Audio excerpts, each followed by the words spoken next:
Hello, my dear friends. Thank you for being here with me today. I never take your presence lightly because what I am about to confess is something I once guarded with silence and fear. My name does not matter anymore, but my past does. I was once deep inside witchcraft, trained to see what others ignore and to sense what others dismiss as imagination.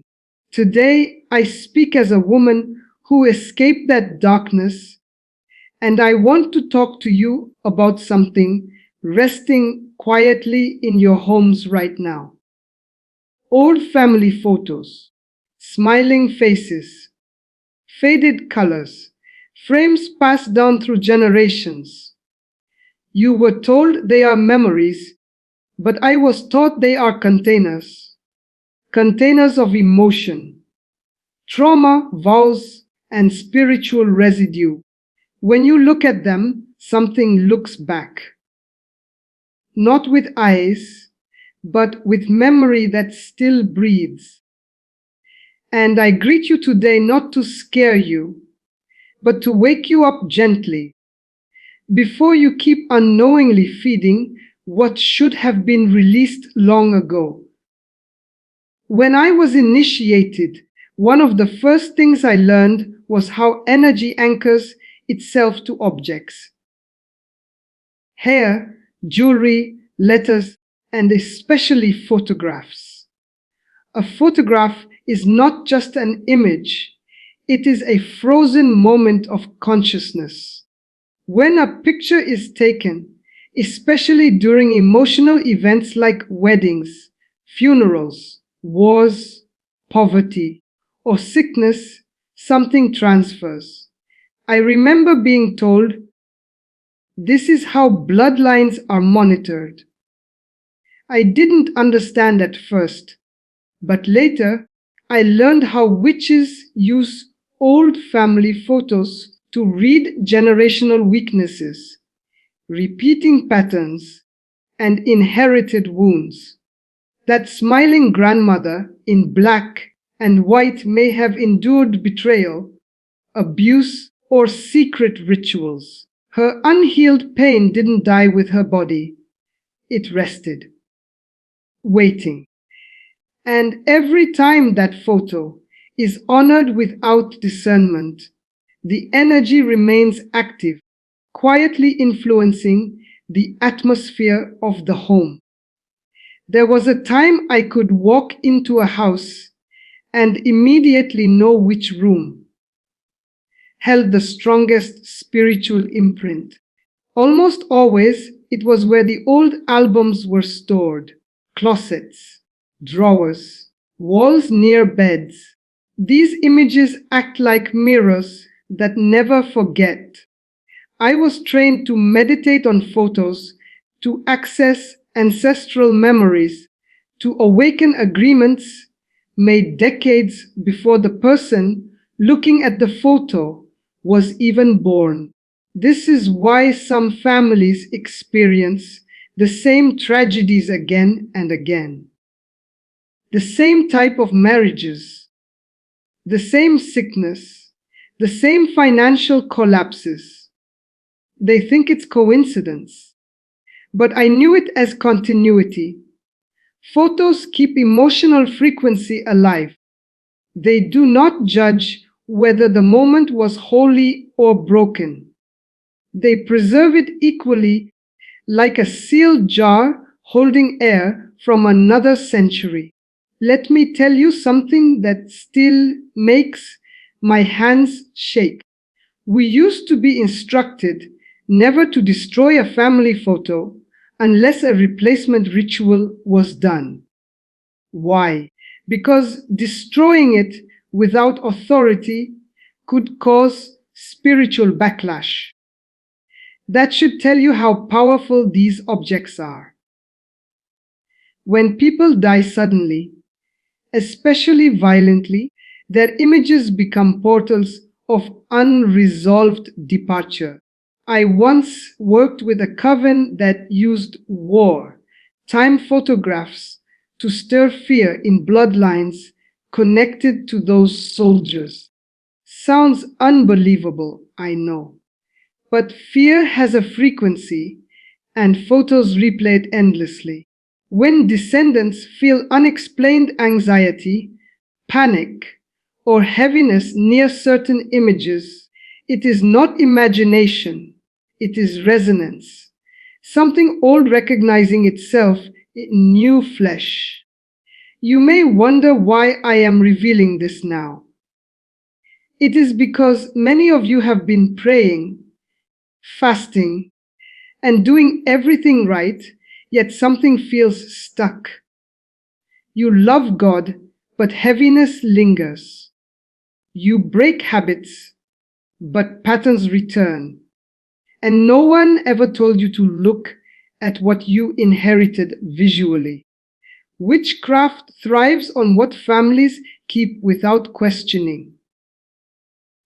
Old photos taken during secret oaths, ancestral idol worship, or deep suffering were often used as legal ground in spiritual realms. I was taught to listen to photos, not with ears, but with inner perception. Every image has a tone. Peaceful ones feel light. Others feel dense, heavy, cold. Those are the ones witches notice first. I remember one house where a child could not sleep at night. Nightmares, screaming, sudden illness. The parents tried everything: medicine, prayer, therapy. But in the hallway outside the child's room hung a large portrait of a great grandfather who died in rage and alcoholism.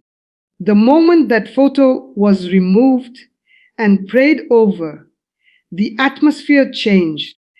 I know because I was there before the change, working darkness, and later I heard what happened after light intervened. This is not about honoring or dishonoring ancestors. It is about discerning what they carried unresolved. Love does not require keeping spiritual doors open. Another thing I must confess is this: witches do not always need access to your home physically. Publicly displayed old photos on walls, social media scans of albums, even digital uploads of deceased relatives can be used as reference points. That is why I tremble when I see people post memorial slideshows without understanding what they are exposing. A photo is a signature of presence. It says, this person existed and their story still has access. In darkness, that access is exploited. In light, it must be healed. Most people never cleanse objects because they don't believe objects remember. But I was trained because we knew they do. You may feel uncomfortable right now, and that is okay. Truth often disturbs before it heals. I am not saying burn everything. I am saying pray before you display. Ask questions. How does this image make you feel? What season was this taken in? What was happening in that person's life? Discernment breaks legal ground. When you bring awareness, you remove blind permission. I have seen rooms physically brighten after certain photos were respectfully stored away.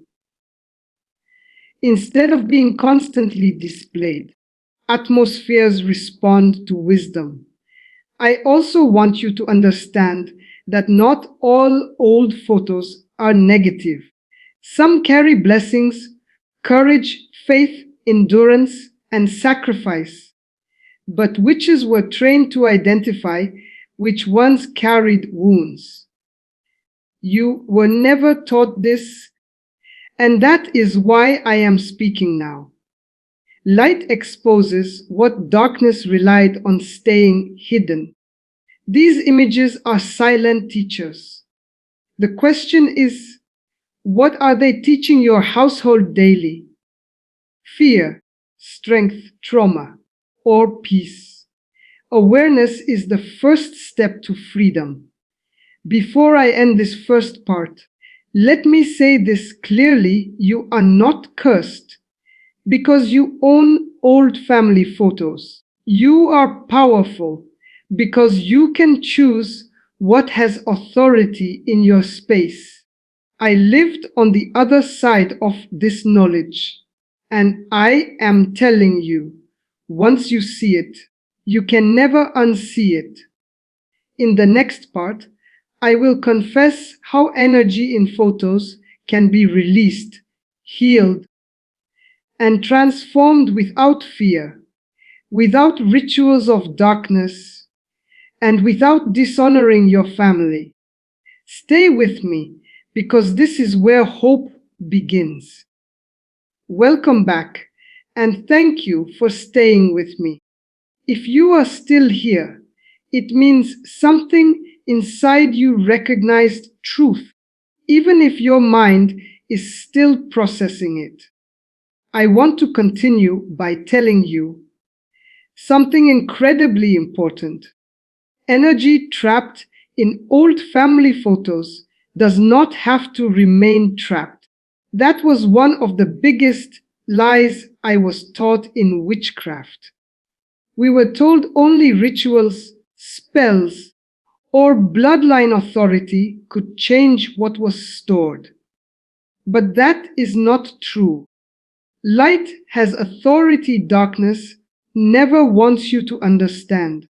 I have watched photos lose their heaviness after prayer, forgiveness, and intentional release.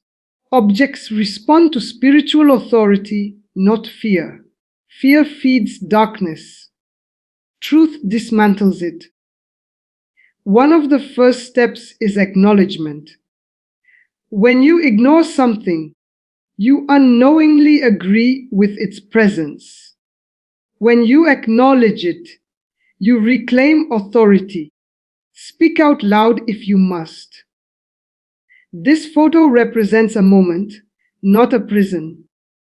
When I left witchcraft, I personally went through photos from my own family. Some made me cry without knowing why. Others made me uneasy. That emotional reaction was not random.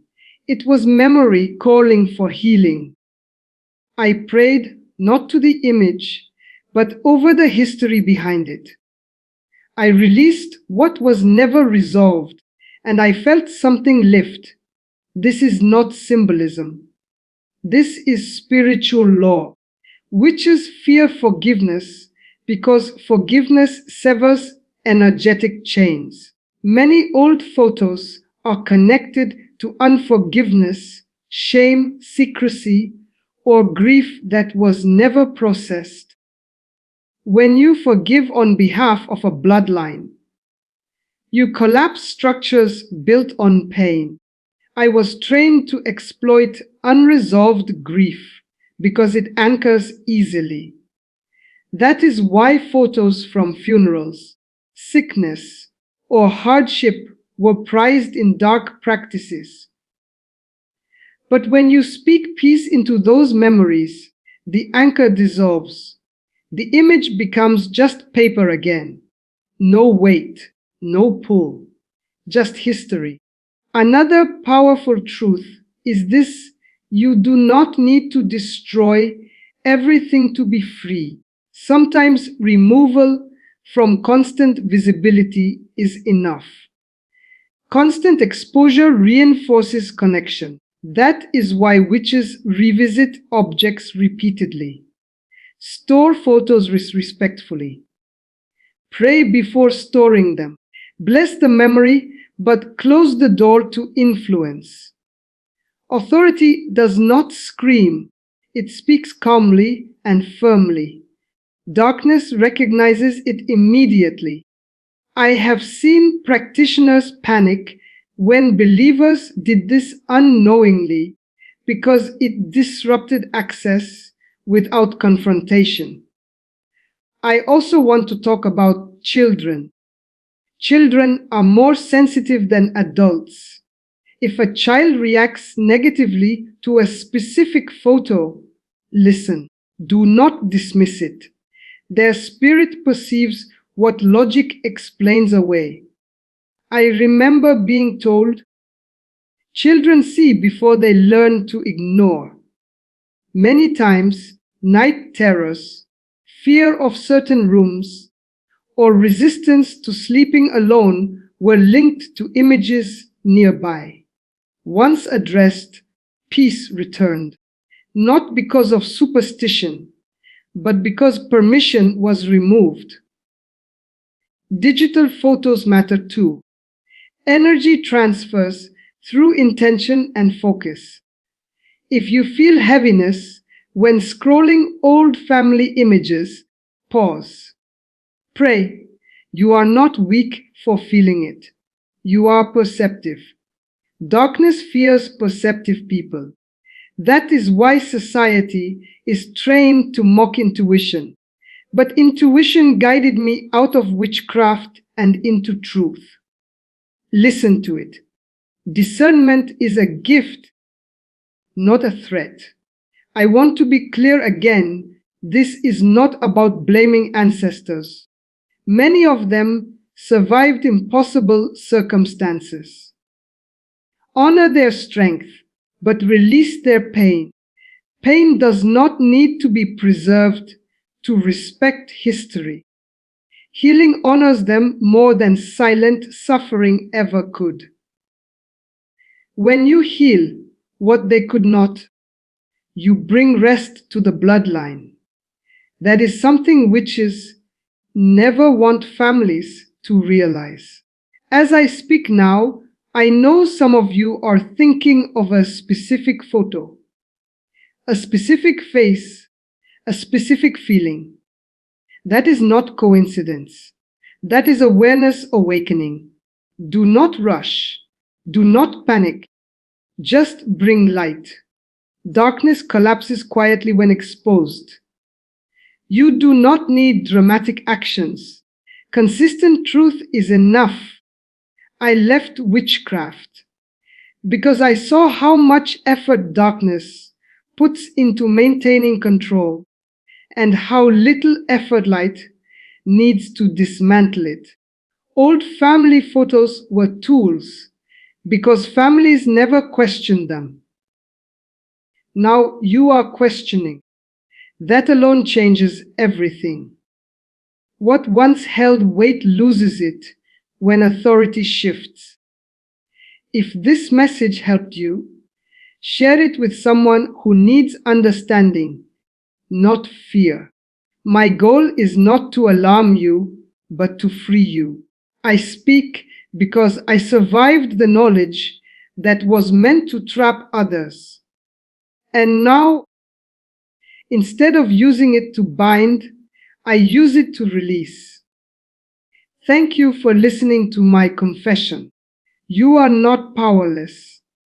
Your home is not vulnerable.